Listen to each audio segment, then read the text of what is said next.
kronologisnya saat kita patroli itu memang kita temukan ada kawan-kawan ya pemancing gitu, kita sosialisasikan segala macam gitu, dan sudah kita ingatkan aturannya seperti apa, dan kita informasikan bahwa kalau masuk terkait dengan memancing maka yang wajib mereka lakukan adalah ABCD gitu.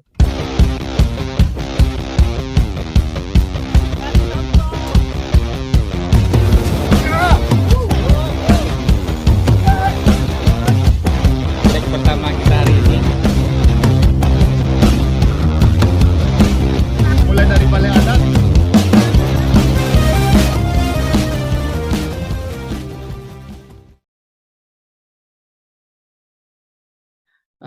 Dengan mengucapkan rasa syukur kepada Allah Subhanahu Wa Taala, pada pagi hari ini kita coba akan melakukan peninjauan kembali terhadap standar pelayanan, dan ini adalah salah satu agenda tahunan kita yang menjadi titik berat dari tim pelayanan untuk melihat kembali sejauh mana efektivitas pelayanan yang telah kami lakukan kepada para mitra maupun kepada operator maupun kepada masyarakat yang ingin memanfaatkan kawasan konservasi, baik itu untuk kepentingan wisata, pendidikan maupun penelitian.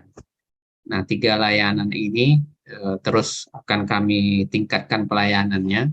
Salah satunya adalah dengan melakukan review standar pelayanan ini. Baiklah, pada pagi hari ini kita akan mendengarkan sambutan sekaligus dari penyampaian dari Bapak Fajar selaku Kepala LKKPN Pekanbaru terkait dengan pelaksanaan kegiatan review standar pelayanan publik di LKKPN Pekanbaru tahun 2023. Pada Pak Fajar kami persilakan. Baik, terima kasih Pak Yudi.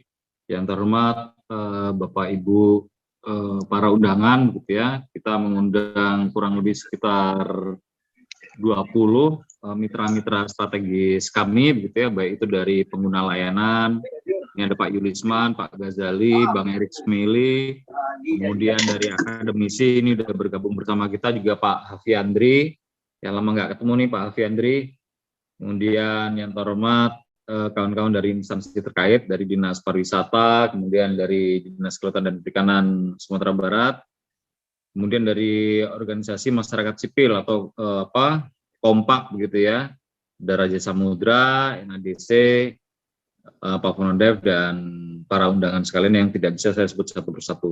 Assalamualaikum warahmatullahi wabarakatuh. Bapak Ibu yang kami hormati, sebagaimana yang telah dijelaskan oleh Pak Wahyudi bahwa dalam rangka menyelenggarakan pelayanan publik, maka LKKPN Pekanbaru setiap tahunnya melakukan evaluasi begitu ya terhadap pelaksanaan pelayanan yang sudah diberikan. Nah, kebetulan pelayanan publik yang kami berikan ini terkait dengan 3 hal. Satu terkait dengan pariwisata, ya karcis masuk ke dalam kawasan konservasi, kemudian penelitian dan pendidikan. Nah, oleh karenanya tadi yang saya sebut ada beberapa instansi yang kami undang gitu ya, karena memang terkait dengan 3 layanan yang kami lakukan. Nah, Bapak Ibu yang kami hormati, tentunya bagian dari pelayanan publik gitu ya, dan menuju pelayanan prima, kami tentunya juga harus mendengarkan aspirasi, masukan dari Bapak Ibu semua terhadap layanan-layanan kami berikan. Karena semangatnya adalah kita melakukan perbaikan dari tahun ke tahun, sehingga apa yang kami berikan ini menjadi acceptable atau bisa diterima oleh seluruh pihak, baik dari sisi kecepatan, ketepatan, informasi yang diberikan, kejelasan informasi, konten, dan seterusnya. Nah, di dalam surat undangan juga sudah menyebutkan ada beberapa komponen yang mesti kita lihat bersama begitu ya, ada 14, baik itu dari ada dasar hukum, persyaratan, prosedur begitu ya, bisa Bapak Ibu lihat. Kemudian ada terkait dengan waktu layanan gitu ya, yang harapannya dari tahun ke tahun itu coba kita percepat, kita perpendek. Contohnya di tahun 2022 kita juga berhasil memangkas waktu layanan kita yang awalnya 180 menit menjadi 150 menit. Nah, ini kalau kita lihat dari masukan dari Bapak Ibu semua, kalau itu dirasa lama, ya tentunya kita lihat mana sisi-sisi mana yang bisa kita efisiensikan waktunya, kita efektifkan kegiatannya, sehingga waktu itu menjadi lebih pendek.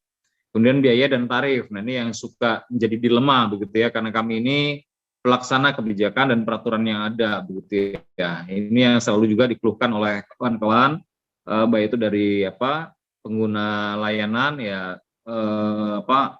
mitra kita operator wisata begitu ya, yang mengeluhkan terkait dengan besarnya PNBP yang harus dibayarkan. Nah, ini dapat kami informasikan juga bahwa memang kendala kami adalah karena tadi kapasitas kami adalah sebagai pelaksana kebijakan, tentunya kami nggak boleh keluar dari kebijakan yang ada. Nih, kita masih mengacu pada PP 85 dan kami informasikan juga yang Permen KP 35 terkait dengan pembayaran seluruh layanan itu hanya 25% itu masih berlaku, Bapak Ibu. Jadi bayarnya masih seperempatnya saja.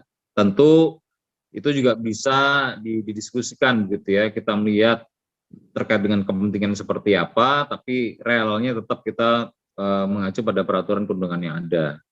Kemudian penelitian pendidikan juga kita laksanakan ya, ada adik-adik mahasiswa ya, baik itu dari UNRI, UBH gitu ya, dari tempatnya Pak Fiandri, kemudian dari kawan-kawan Umrah juga melakukan magang di sini.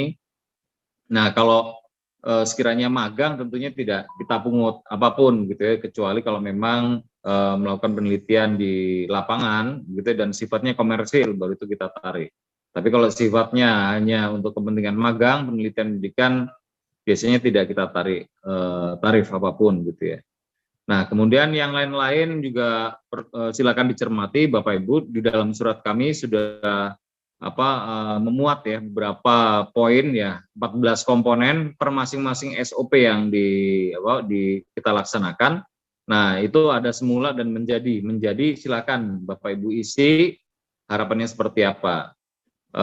Mungkin itu saja yang bisa saya sampaikan, karena ini kami sekali lagi petugas pelayanan publik, artinya kami ini civil servant ya, yang melayani Bapak Ibu semua. Nah, tentu tadi yang saya sampaikan batasan-batasannya tentu terkait dengan peraturan perundangan yang ada. Sehingga nanti harapannya silakan Bapak Ibu yang kami layani ini menyampaikan aspirasinya, masukan agar kami bisa memberikan layanan yang lebih baik lagi ke depan kepada Bapak Ibu semua. Saya pikir itu dari saya. Bapak Ibu, terima kasih telah menyempatkan waktunya gitu untuk bergabung bersama kami. Harapannya nanti masukan dari Bapak Ibu bisa kami tindak lanjuti untuk bisa memberikan layanan prima kepada Bapak Ibu sekalian. Saya akhiri dengan ucapan alhamdulillahirabbil alamin. Wassalamualaikum warahmatullahi wabarakatuh. Terima kasih kami ucapkan kepada Pak Fajar selaku Kepala LKKPN Pekanbaru dalam menyampaikan kata sambutan dan memberikan arahan kepada kita semua. Baik, kita beranjak ke acara berikutnya. Sebelum kita membahas 14 komponen standar pelayanan di LKKPN Pekanbaru, kami ingin mendengar dari stakeholder terlebih dahulu seperti apa persepsi dan memberikan input lah, masukan terhadap pelayanan yang telah kami lakukan selama ini, di poin-poin mana saja yang perlu dikritisi dan perlu mendapatkan masukan lebih tajam seperti yang mau kita bahas kali ini. Silakan kepada peserta dan stakeholder terkait persilakan untuk memberikan masukan. Bang Ferdi Nazari, Andi Ghazali, silakan Bang. Terima kasih Pak. Perkenalkan saya Ferdi Nandi Ghazali dari salah satu klub mancing yang ada di Sumatera Barat. Ya, dari komunitas saya Pak. Mungkin ada beberapa waktu dulu sedikit mungkin yang agak mengganjal ini Pak, masalah pelayanan khususnya di TWP Pulau Piyeh ya. Beberapa waktu lalu ada kejadian ada pemancing yang menjalankan hobi mancing itu kedapatan mancing di sekitar kawasan TWP Pulau Piyeh dengan GT kapalnya yang melebihi kapasitas aturan gitu. Nah, dan sampai mereka itu malahan konfirmasi kepada kita. Kebetulan anggota kita klub yang resmi di Sumatera Barat Nah, itu mereka mengeluhkan masalah denda yang diapakan. Jadi menurut kami Pak, usulan ini Pak, untuk memberitahu atau bagaimana caranya kita mengasih informasi kepada para pemancing, biar jangan kita yang selalu ikut kegiatan-kegiatan dari LKKP yang cuma mengetahui gitu. Sementara pemancing-pemancing lain itu yang menjalankan, ya mereka wisata mancing ke sana nggak tahu aturan itu seperti apa. Nah, pada pertemuan tempo hari saya juga pernah ikut di Hotel Ibis. Saya juga sudah upload ke konten, tapi tidak semua pemancing yang ada di Sumatera Barat yang mungkin tidak menonton konten tersebut gitu. Nah, jadi mungkin kami minta Pak kepada LKKPN untuk lebih menginformasikan Pak masalah ini Pak kepada pemancing, agar jangan terjadi kejadian serupa sampai kemarin itu katanya kena denda sampai 600.000 Pak. Terima kasih Pak, itu dari saya Pak. Baik, terima kasih atas masukannya. Jadi sebelum kami coba menanggapi Pak, boleh kami dapat informasi kira-kira pemancing di Sumatera Barat itu komunitasnya ada berapa? Kemudian dari masing-masing komunitas tersebut ada berapa orang gitu pesertanya Pak? Silakan Pak. Untuk komunitas mancing di Sumatera Barat itu lumayan banyak ini Pak. Khususnya yang mancing ke laut ya Pak, yang mungkin berada di lautan seputaran kawasan wisata perairan Pulau Pieh. Itu mungkin kalau kami perkirakan ada sekitar 40 atau sampai 50 klub. Dan cuman yang ada klub itu cuman sekedar komunitas, community, dan ada juga yang klub itu betul-betul seperti kami yang di Dream Fishing Club sudah mengurus semua persyaratan-persyaratan tentang klub memancing. Dan kedepannya mungkin kami akan juga bergabung dengan formasi Pak. Formasi ini adalah forum mancing seluruh Indonesia dan yang di bawah Kormi Pak. Nah, jadi itu sekitar 40 atau 50 klub lah Pak yang ada di Sumatera Barat. Masing-masing klub ini ada WA grupnya nggak, atau ada grup WA yang besar gitu Pak? Kalau bagi kami di Dream Fishing Club ada Pak, cuman tidak selalu tergabung dengan pemancing-pemancing lain yang bukan Dream Fishing Club Pak. Baik. Nah, gitu. Nanti mungkin untuk penyampaian informasi lebih lanjut Pak, kami mohon Bapak bersedia untuk memasukkan salah satu nomor layanan kami nanti menginformasikan kepada teman-teman pemancing yang lain, agar nanti terkait dengan aturan dan mekanisme sembari kami melakukan sosialisasi kepada klub-klub pemancing nanti ke depannya melalui grup WA juga bisa disampaikan bahwasanya kami juga memiliki akun WhatsApp yang informasinya insya Allah cukup lengkap di situ Pak, terkait dengan aturan, kemudian zonasi, terkait dengan di mana harus kita melakukan aktivitas seperti itu Pak. Jadi terima kasih Pak atas masukannya. Ke depan coba kita akan lakukan sosialisasi Pak ya, pendekatan kepada klub-klub mancing yang sering mengakses ke TWP Pak ya.